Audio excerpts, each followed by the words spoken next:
Thank you for being here and sharing your stories and your loved ones' stories. It's extraordinarily important, not only on October 7th, but in the 495 days since, that you share those stories on every platform that is available so we can continue to show the atrocities that Hamas continues to commit, the fact that Iran is supporting Hamas each and every day, and it's the head of the snake.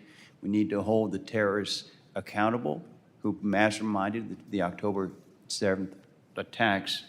And can you please talk to us about how we ensure that the global organizations that over the course of the last 495 days have not raised their voices, have not held Hamas or Iran accountable.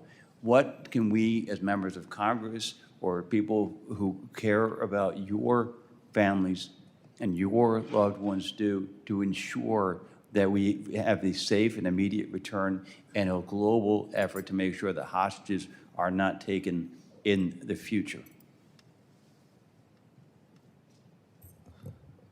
I think what you raised it's very important. I think the first step of doing that is, putting all those organizations aside and focusing on the mission of bringing the hostages back home. After the hostages will be home, it will be much easier to eradicate Hamas. And as you all know, it's much easier to dry out a place or fight in a war while you don't have hostages there. I think the U.S. government is doing great work in putting the hostages situation on the top priority.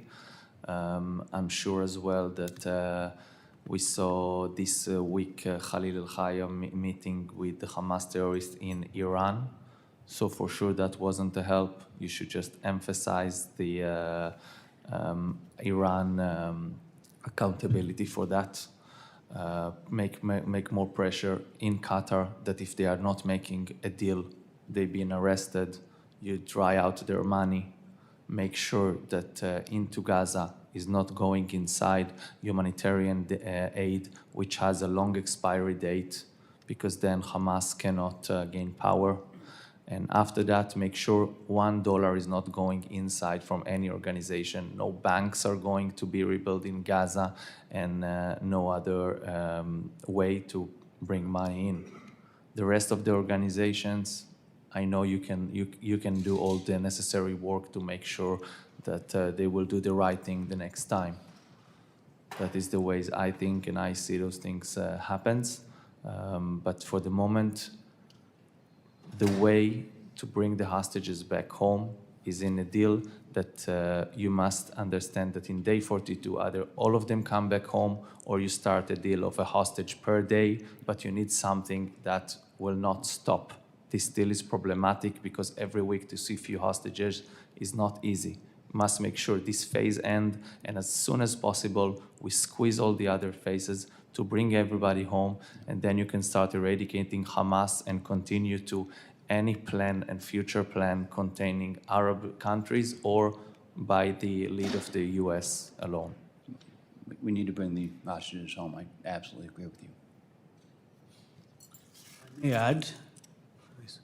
Let us first make sure all the hostages return, and then we will pursue every avenue of justice to hold account the WHO for allowing hospitals to be used as military infrastructure for holding hostages, to hold accountable UNRWA for allowing its employees and its infrastructure to be used by Hamas terrorists, and to hold accountable every organization in the world through sanctions for allowing this to go on for so many days. They are part of the problem, but now President Trump and his great team are trying to find a solution for the short-term problems. And I'm sure you'll be doing everything as Congress to hold accountable those who are supporting Hamas directly or indirectly. Yes, we will. Thank you.